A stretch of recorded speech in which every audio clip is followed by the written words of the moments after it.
Hello, everybody, and welcome into Sports Talk Chicago. Great to see everybody here on a Sunday afternoon from our beautiful studios in Chicagoland. My name is John Zaghloul, your host. John Meadows is directing and producing. We're presented by our great sponsor, Amish Country Farms, for the best Amish food in all of Chicagoland. Hit up Amish Country Farms today in Orland Park and tell them Sports Talk Chicago sent you. We're live on YouTube, Twitch, and Facebook at Sports Talk Chicago. You can follow me personally at John Z Sports all over social media, and we have a lot to get to on today's program. Our lead story is the following. There's a new suitor for the Bears with the number one overall pick. It's a team you probably don't expect, and they could be paying a king's ransom to move up from 11 to number 1. We'll discuss in just a second. Jose Abreu has come out and talked about the White Sox from last year, saying, quote, "We weren't a family," and that could be a reason why he left the team, signed a 3-year deal with Houston. Plus, the Cubs, after years of mediocrity in the leadoff spot, might have found a new leadoff hitter,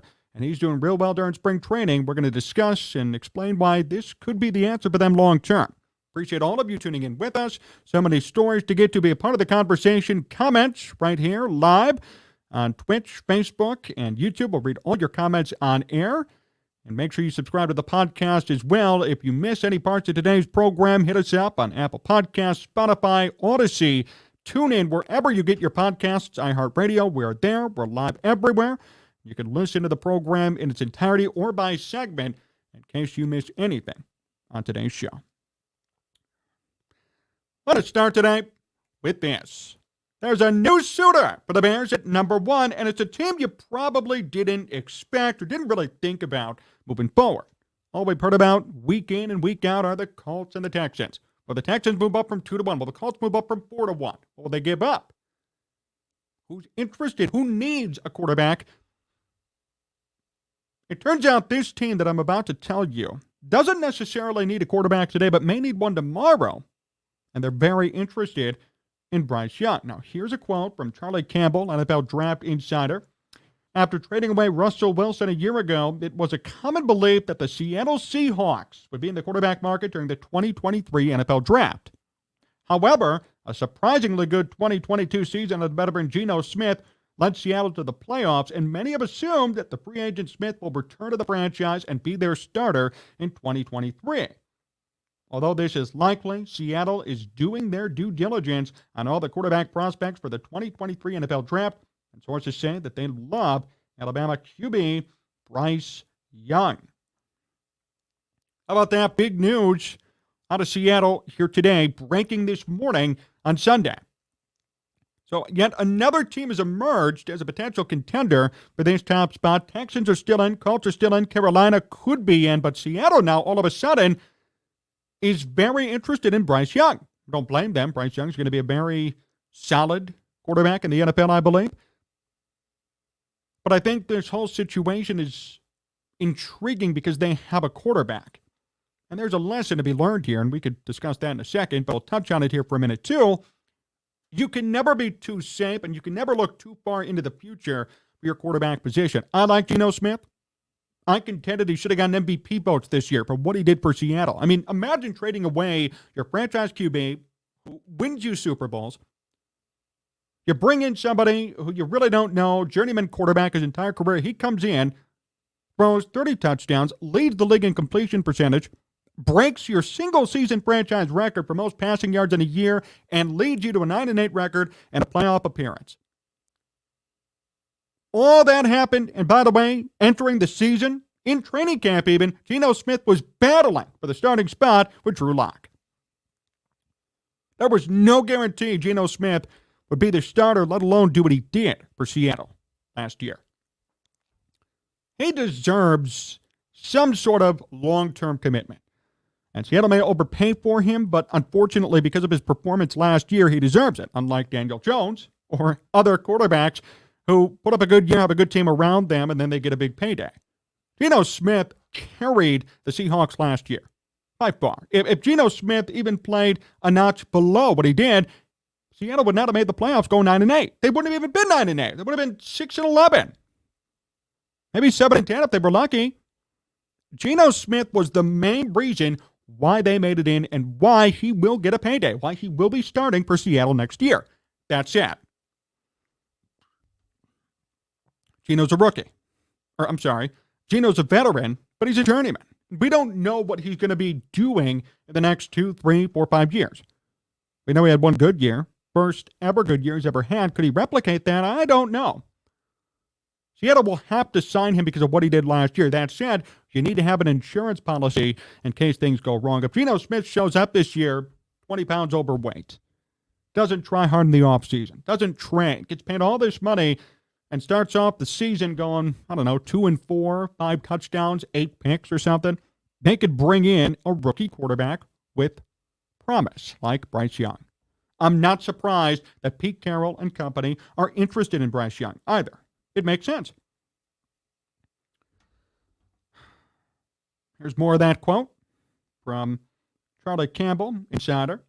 From speaking with Seahawks sources, it did not sound like the Seahawks were going to move on from Smith and give up the farm to move up for Young. However, Seattle said to love Young, and if the franchise loses Geno Smith in free agency too, that could also change the organization's thinking. So, point being, there's another suitor for Bryce Young, and in order to get Bryce Young, they may have to go through the Bears to get to that top spot. It would be a gamble for Seattle to wait till 11 to see if Bryce Young's still available. Keyword, he won't be. It'll be a gamble for them to wait till number 2 or number 3, number 4, see if Bryce Young is still available. So now they're in this situation where they may be obliged to trade up. And if Geno Smith somehow left, which I doubt is going to happen, but if it did, they're going to be really desperate and really needy. They're going to really need a quarterback. So this is very interesting, and that's why the title of this video is that the Bears have a new potential trade partner for the top pick, because they do. We have never heard Seattle mentioned or named in regards to trading up for that top pick. We didn't even know Seattle was interested in Bryce Young till today. New report. We knew about Houston, and they need a quarterback. We knew about Indianapolis. They, too, need a quarterback. Carolina, potentially. They may need a quarterback, depending on what their plans are. Seattle, yes and no. We knew Geno Smith would be the answer for maybe next year, the year after, but long term, maybe in 4 or 5 years, not so much. That's probably the worst position to be into if you're an NFL team. Like Geno Smith did so well last year, but is he a long-term option? No. So you're really taking a gamble, taking a risk in keeping him and then hoping for 4 or 5 more years of 2022 production.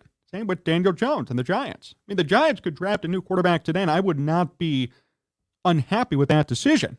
Is Daniel Jones going to do what he did last year for 4 or 5 more years, and last year wasn't even that impressive to begin with? Probably not. You're going to pay him and be strapped to him. You're going to pay a mid-level quarterback top dollars and be stuck with him for years to come. Look at the Cowboys and Dak Prescott. How'd that work out for them? And by the way, they want to pay Dak another contract. And good luck ever making the Super Bowl. That's the goal. It always seems as if there are about 10 quarterbacks in the NFL at one time who could make a Super Bowl in any given season. And then there are 20 quarterbacks and 20 teams who have mid-level to mediocre quarterback play, and that always holds them back. So the question is, you can have stability at the quarterback position, but that doesn't mean you're going to win a Super Bowl. Look at Derek Carr and the Raiders, right? Raiders had stability. Derek Carr is a quality quarterback, but he's not a Super Bowl caliber quarterback, and now he's gone. And after all these years, the Raiders are kind of in flux, but at the same time, what are they really losing? They haven't made a Super Bowl with Derek Carr. Same now with Seattle and probably with other teams in this situation, potentially Carolina, other teams too. Seattle has Geno Smith. I love Geno Smith. I have so much respect for him. I think he did great. He deserved MVP votes. But Geno Smith could play like this for 5 more years. Is Seattle going to win a Super Bowl? Probably not. Not because of Geno Smith necessarily, but partially him, partially the team around him. It's just not a situation where you could say they're Super Bowl winners. They're Super Bowl contenders. The NFL is weird like that, but that's the way the cookie crumbles, I guess. There are usually only 5 to 10 quarterbacks every year where you could say, yeah, he could be in a Super Bowl. Everybody else, you're kind of on your own, and maybe somebody catches fire late and moves forward like a Nick Foles / Carson Wentz.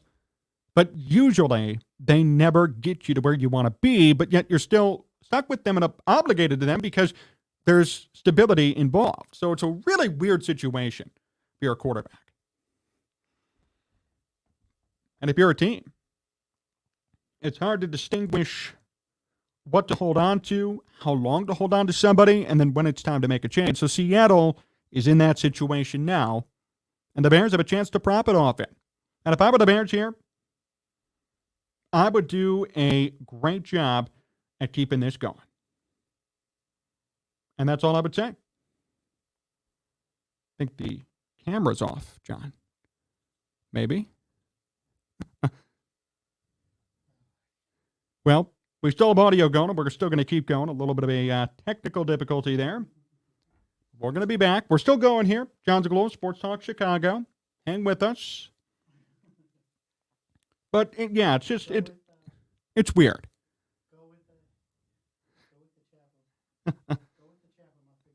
Okay, so yeah, we're going to talk to the chat right now as we figure out what's going on with our camera. We're good. We're okay. Appreciate all of you hanging here with us. Darius Morgan, hey, John, glad I could catch you live. Yeah, Darius, great to see you. Mike, hey, Mike Feeney from Connecticut. John Z, great to see you. Great to see you as well, Mike.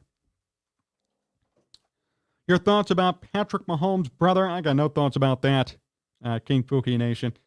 If he did indeed do what he did, he's going to have to face the consequences for his actions. That's a fact.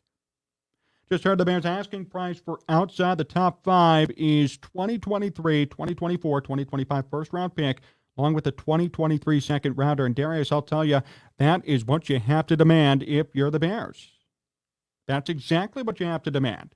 It's the best way to go about it. You should be demanding a king's ransom for what's going to come in. You have to. You have to. All these teams trying to move up. Somebody like Seattle trying to go up 10 picks. Yeah, you better expect to pay up a lot to get up there. So that's very important. By the way, we're back on camera. John Meadows, my guy, getting everything fixed up on the back end. But Darius, you're right. I mean, that is the correct asking price, in my opinion. You can never ask for too much in this situation. You can never ask for too much. Okay, you're going to force Seattle to move up 10 spots, then you damn well better be forcing them to give up everything to get there. If they really want Bryce Young, if this report's correct and they're really in love with Bryce Young, then force them to pay up to get him, plain and simple. And if they really don't love him, they won't pay up. And that's when you know this report's BS. We are going to find out on draft night and in the ensuing days after whether or not all this reporting is real or wrong. If Seattle really loves Bryce Young, keyword loves, they're going to move up and give up everything to take him in. Plain and simple. That's it. And if they don't, they don't. That trade proposal, Darius, I think would be amazing for the Bears, and I would say that is certainly fair for what they should be demanding, what they should be getting in return. So we have a new suitor. A new team has entered the chat in regards to the Bears' top pick. If Seattle is willing to move up 10 spots to get to number 1 and take their guy, then they better be ready to pay. Key. And if they love Bryce Young, they better be ready to pay. And that's it. Yanni Zentefis, my guy Yanni, best friend in the chat. Bears really need to look to trade back twice. Yanni, I'm with you. And, as we think maybe Seattle at number 11, Seattle, if they want to move up to number 1, you got to give up everything. If the Bears want to move back to 9, potentially, and make trades, they could do that too. So here's the opportunity for the Bears to do something. TC Crypto, good point too. Seattle has the 5th and 20th pick in the first round too. I don't know why this article said number 11. Maybe the article was a little bit wrong on the draft positioning, but you're right. They do have number 5 via the Broncos. So, yeah, I mean, there's so many different ways this could go. And I think at the end of the day, at least for the Bears and for Seattle, who's going to be a suitor, and all these other teams involved, the main lesson is the following. You got to give up a lot to get to that number 1 pick. And if you come out and say you're very interested or you're in love with a certain player, be prepared to pay up. But I give Seattle credit for even being interested. They are looking ahead, and they're doing a great job. Geno Smith, as much as I appreciated what he did last year, he is not going to keep doing that for 5 more years. Eventually, you will need a new quarterback. It's a matter of now or in a couple of more years. So why not make that move now, be proactive about the situation, and see if Bryce Young fits. And if he's available, then take him and do it. And if not, well, wait till next year and move up to get him. If you're really not in love with him, you move up now. You embrace the pain of giving up too much, and you take Bryce Young and you run with him for the next 10 to 15 years. And that doesn't mean Geno Smith gets benched immediately. That means maybe you sit him for a year and he learns behind Smith. Maybe Smith screws up, as a bad season, put in Bryce Young. We don't know how that's going to play out and what's going to happen. But I think it's well worth Seattle doing their due diligence and thinking about whether or not they should draft a QB. I think they should. I think it'd be very smart for them. And that's not, again, a slight at all to Geno Smith. It's, I need to protect my franchise in 5 years. I need to be proactive, not wait till the last minute, then be screwed and have to go through a long, long rebuild for really no reason because I wasn't proactive today. Always be ahead of the curve in the NFL. That's how you're going to be okay. That's how you're going to withstand a regime change or a quarterback change or a team change, team turnover. Being proactive will protect you from situations like in Tampa. Look at Tampa today.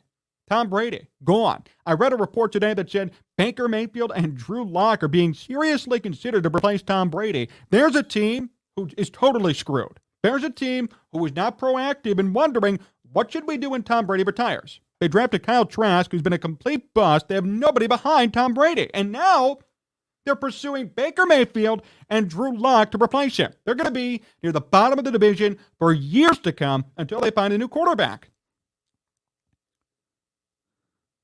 There's a team who is not proactive. So I give Seattle credit, even if they do nothing in this draft, at least they have the mindset of, look, Geno Smith won't be here forever. We got to be ready and be careful. That's it. I appreciate that attitude and that discussion. Buccaneers did it wrong, and they're going to be screwed, and they're going to pay for this for years to come. Seattle may never go under because they have somebody behind Geno Smith. So when he regresses or retires, they know exactly what's going to happen. They have a succession plan, and they're ready to go. This is Sports Talk Chicago with John Zaghloul, John Meadows directing and producing. Join the conversation and comment on YouTube, Twitch, and Facebook. We're live at all three of those places at Sports Talk Chicago. Jose Abreu is back in the news. White Sox are back in the news, too. We have some breaking news and reports about Mike Clevinger that we're going to share in a second. But I wanted to read this article to you. Saw this week, and I had to say I was not surprised, but taken aback by what Abreu said. So we were all wondering this offseason why Jose Abreu left. Now, White Sox probably didn't offer him what he wanted. Older guy, 36 years old. Got a 3-year deal from Houston, which ain't good for him. At 36 years old, getting a 3-year commitment from any team in baseball. It's unbelievable.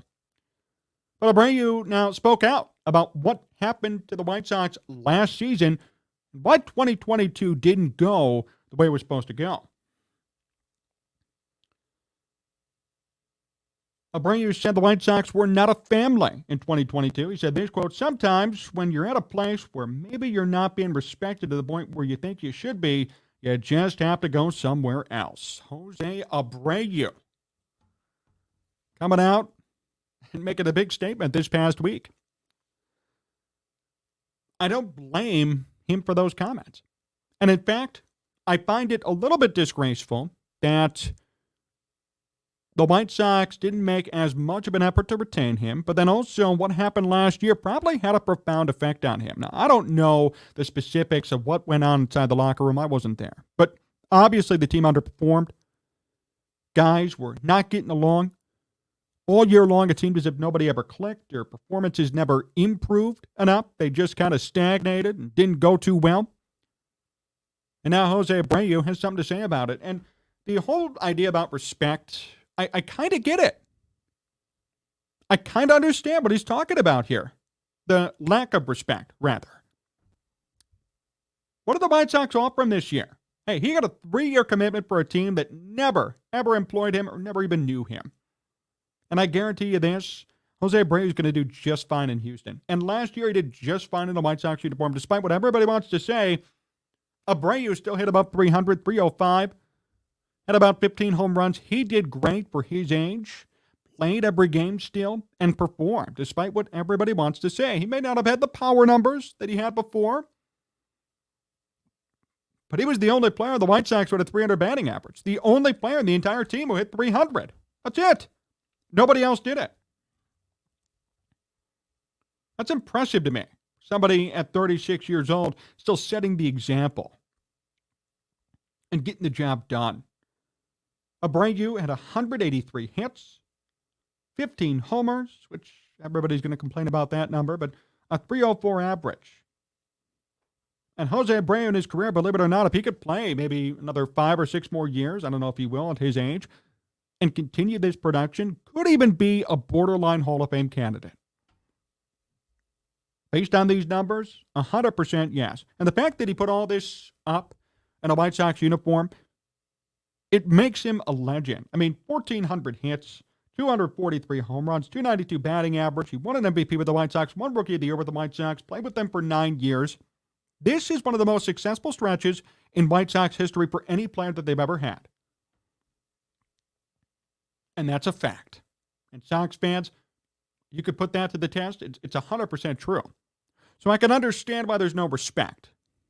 And this is different, by the way, than maybe the Cubs and the whole Rizzo, Baez, Bryant situation. See, those guys didn't perform. The respect was lost, and deservedly so. They went through a World Series hangover. They never replicated what 2016 was, and out of the blue, they sucked. And they weren't winning. I found it hard to say that it was Jose Abreu's fault as to why the White Sox didn't do anything significant in 2022.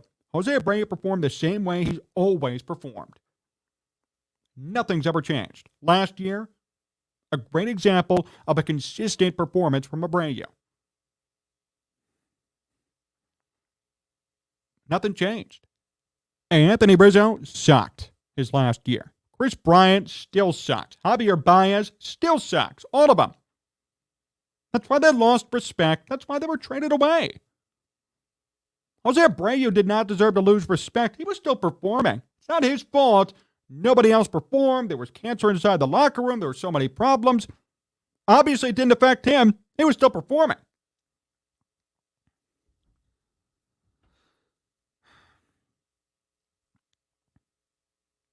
So I don't understand why there was a loss of respect, why he felt that way when he should have been revered by the White Sox. Honestly, at the end of the day, when Abreu retires, if his number is not retired and if his face isn't put on the outfield wall, then it's a travesty. Jose Abreu is one of the best White Sox of all time. And that's not blowing smoke. Been there 9 years. Great track record. Won a couple of significant awards. He's one of the greatest White Sox players to ever play on that team. So the fact that he felt disrespected when last year he hit above 300, only White Sox player to do it, and still performed, is a shame. And it goes to show you what was really going on for the White Sox in 2022. There were a lot of problems. And even Tim Anderson's comments the past couple of weeks, I had Ozzie Guillen on a couple of weeks ago, we talked about those too, ridiculous. Hey guys, play better. You're going to be criticized if you suck. Play better then. You're going to be criticized if you suck. You're going to be criticized if you can't win games. You're going to be criticized if you go 81-81 and you should be a World Series contender. Of course that's going to happen. So, of course, there's a lack of respect. I understand what Abreu's talking about, and I feel for him because he is a quality baseball player. So I can understand why he left. But I wanted to make sure I addressed those comments today because they're very important and they ring true. And this is not the same as the Cubs and Rizzo and Bryant and Baez. They sucked near the end. They deserve to be traded. They deserve to be cut. If there was a way to cut them outright, send them to AAA, you should have done that.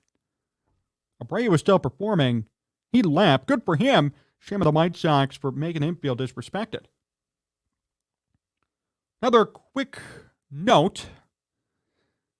Developing as of about an hour ago, Mike Clevenger has been cleared of all wrongdoing or potential charges in regards to a domestic abuse situation. No penalty for him, no suspension, and he's supposed to be playing. shocked by that end result based on what details were out there and what happened.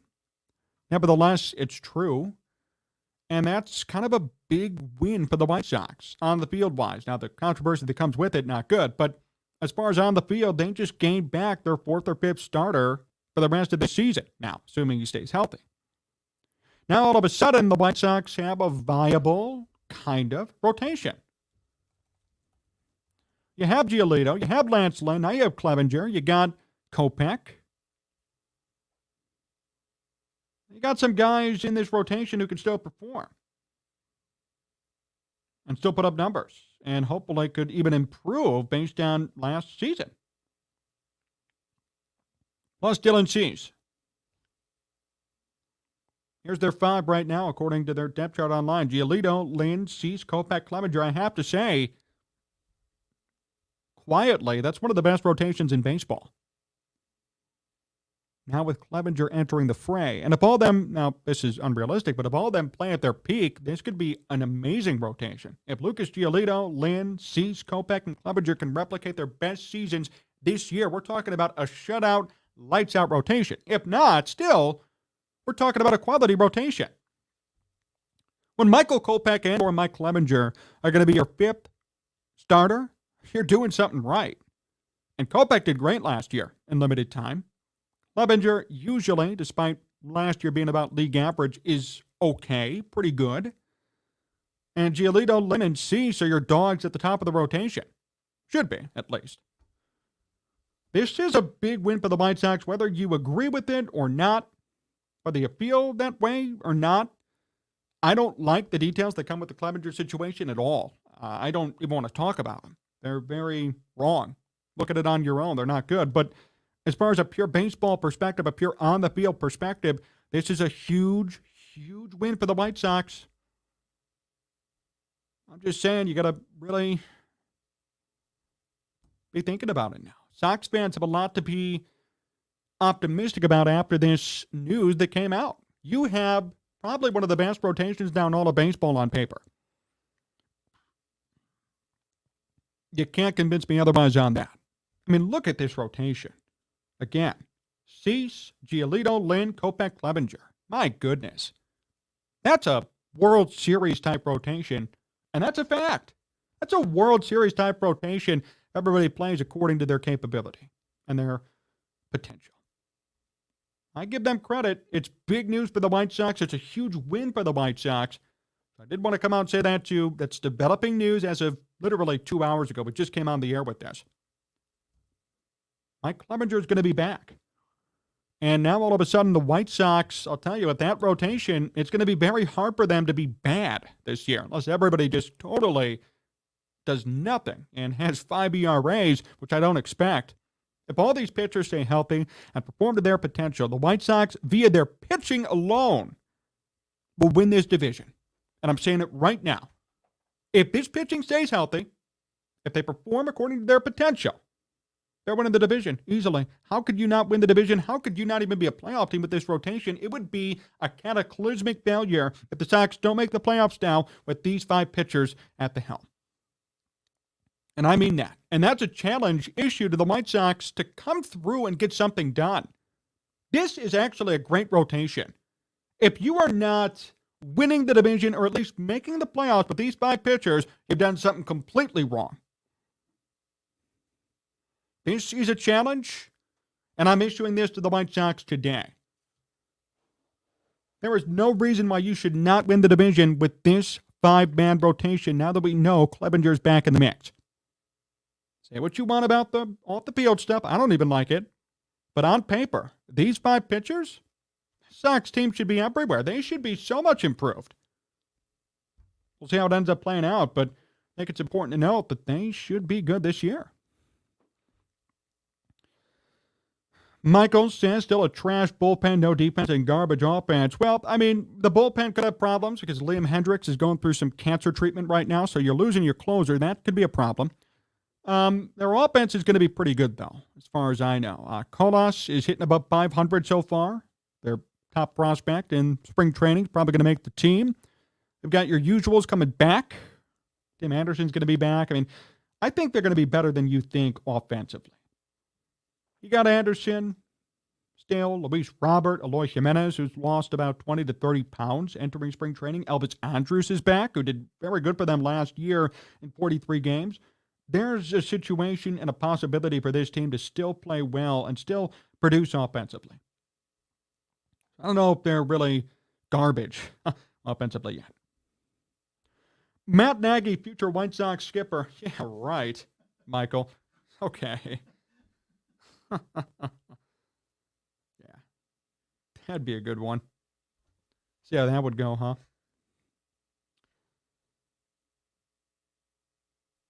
I like Rizzo. Okay. Darius, respect is huge, especially when the players who aren't getting it have shown the character and honor of deserving respect. Similar to the Cubs with Rizzo, Bryant, Contreras, sickening. I'll agree with you on the Contreras part because Contreras till the end still performed, but Rizzo and Bryant lost respect, deservedly so, because of their performance. And this is where I stand. And baseball, and a coach taught me this. Coach taught me this, actually. What have you done for me lately? That's what baseball is. It's a what have you done for me lately sport.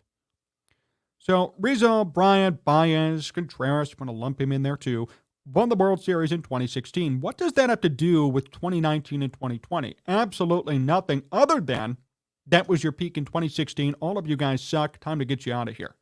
That's what happened. You're going to lose respect if you don't perform anymore, or if you hit a roadblock and then you have a World Series hangover like the Cubs did. That should have been a dynasty team, and they were not. That was a failure.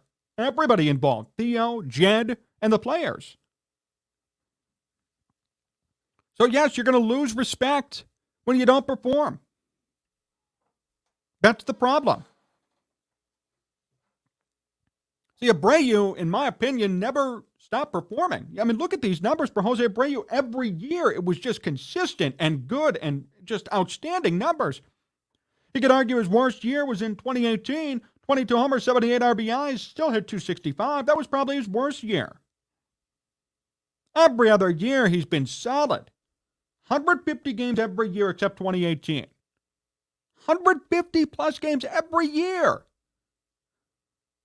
And putting up quality numbers, Jose Abreu never deserved a loss of respect. Rizzo, Bryant, Baez, who, weren't hitting, striking out hundreds of times, were causing the Cubs to be an under 500 team or around a 500 team in 2019, yes, they deserve to lose respect. That core won a World Series 3 years ago and have never been the same since. Jose Abreu performed every single year no matter where the White Sox were, and he still got shafted.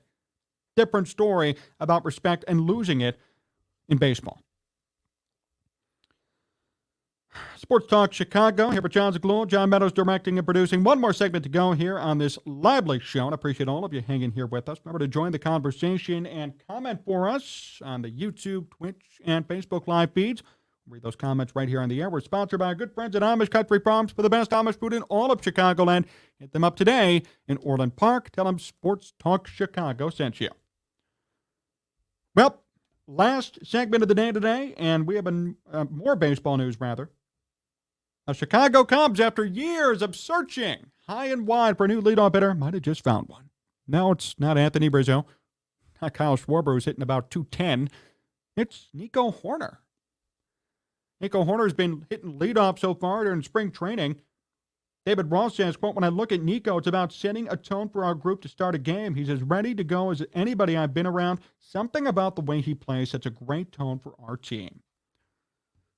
I have been critical of David Ross. I don't even think he deserved to be the Cubs manager. He got the job because he won the World Series and he's everybody's friend. But in reality, he's right.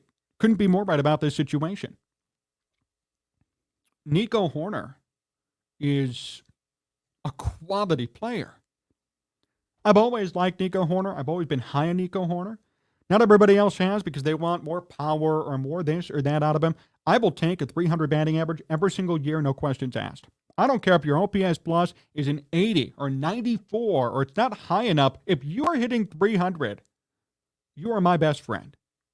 Everybody likes to crap on players like, or sabermetric people, like to crap on players like Juan Pierre, Garrett Anderson. Those guys were hitting 300 every single year. You knew it was going to happen. And yet, their sabermetrics aren't good enough. They don't deserve to be in the Hall of Fame. They don't deserve any consideration. BS. They were quality players. Just because you don't hit 50 home runs a season doesn't mean you're a bad baseball player. Everybody has a role to play, and David Ross is rightfully showing what role Nico Hoerner has with this team. He is a leadoff man, true and true. And ever since Dexter Fowler left, it's been a consistent search as to who's going to lead off for the Cubs, who's it going to be, and they tested other people. They tested Rizzo, kind of worked, but not really. Schwarber, definitely not. Kyle Schwarber is the furthest thing from a leadoff man. Nico Hoerner, yes, 100%. Hits 300 every year, always finds a way to get on base, makes contact literally all the time. That's why his OPS is so low, because he doesn't walk enough. Nico Hoerner is just a solid baseball player. He is the future for the Cubs up the middle, too. And now you got Dansby Swanson and Nico Hoerner at second base and shortstop. That is an outstanding combination up the middle. Defensively, for sure, and even a little bit offensively. Nico, though, I would argue, is a better offensive player than Dansby Swanson. They still haven't paid him yet. They're still working out a potential contract extension for Nico Hoerner. I would pay him now. You paid Dansby Swanson $177 million, did $250. Come on now. Nico Hoerner's hitting $300, playing Gold Glove caliber defense, and now could be your leadoff man. He deserves a legitimate payday. That's somebody who actually deserves it and who is worth every penny for what he ends up earning. By far. But I just smiled at this report when I saw it. I was so happy that it came out, because this is much deserved praise from his colleagues and his peers for Nico. I mean, last year, my gosh, 281, 10 home runs. See, an OPS plus of only 107. Oh, Nico Hoerner sucks. No, Nico Hoerner had 55 RBIs, 20 stolen bases, 10 homers. I mean, he was great last year. And 281 to me is amazing for somebody like him in his situation.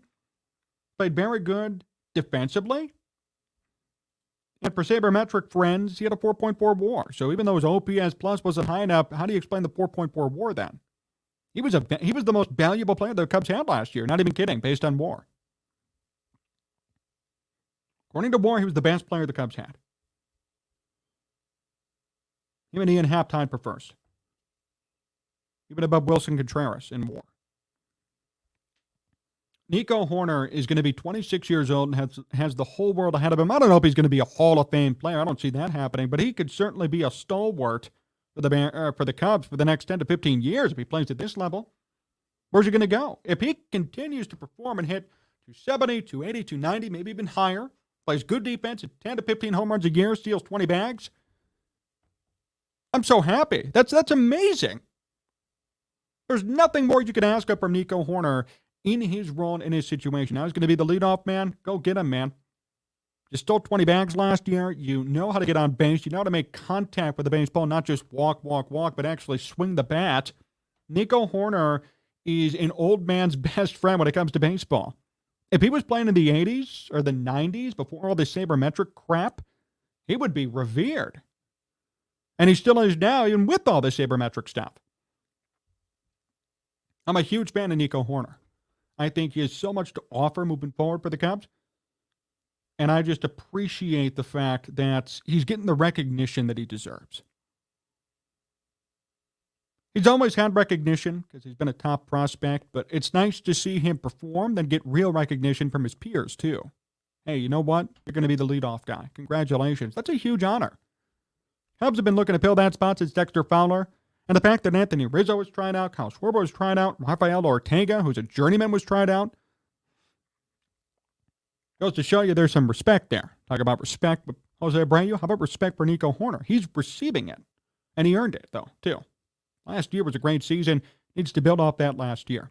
If he could do last year 10 times in a row, could be a Hall of Famer. Not kidding. Based on numbers, based on sabermetrics, he could be a Hall of Famer if he does that for 10 years. So here's the opportunity to start building that.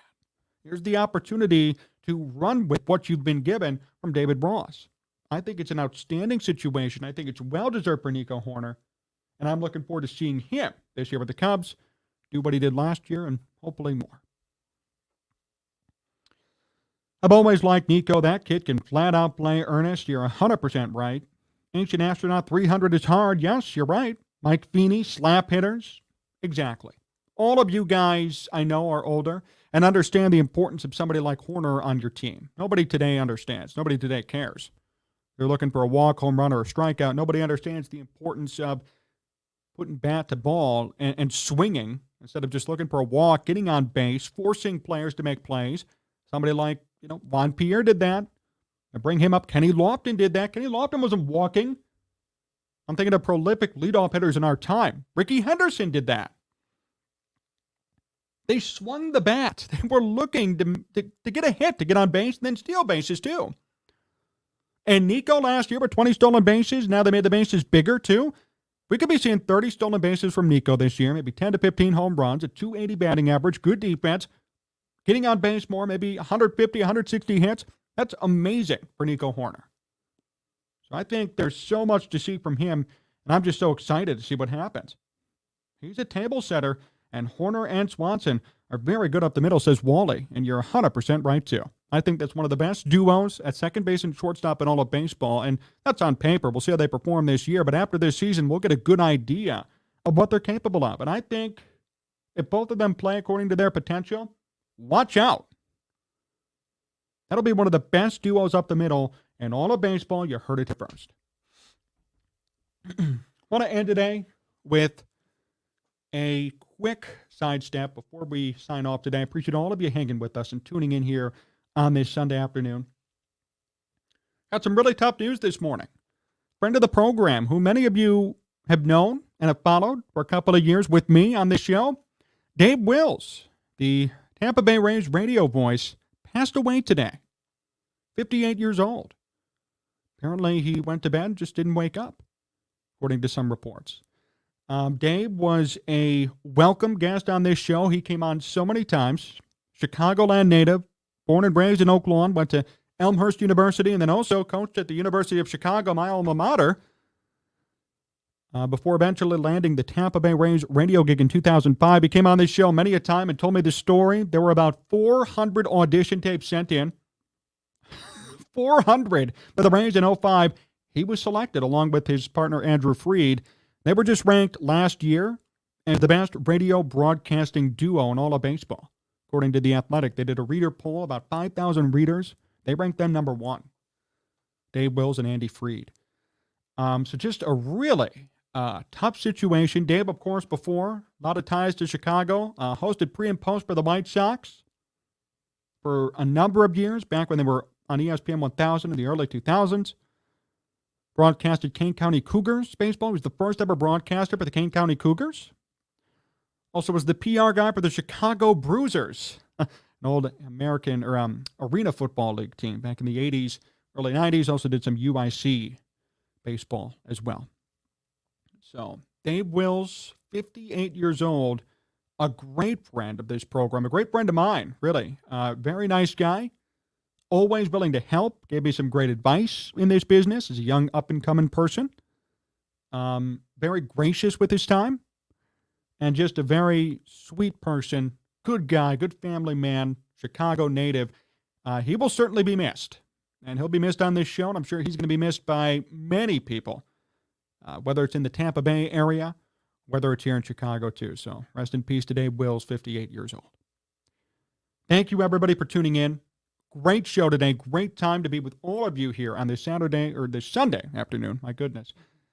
John Meadows, our good friend, directing and producing, making sure everything worked behind the scenes. Great job by him today. And thank you to all of you for tuning in. We're sponsored by our good friends at Amish Country Farms. Find them in Orland Park. Tell them Sports Talk Chicago sent you. You can follow us at John Z Sports all over social media. And we're always live on Twitch, Facebook, and YouTube. Subscribe there at Sports Talk Chicago. We will see you Wednesday. Until then, so long, everyone.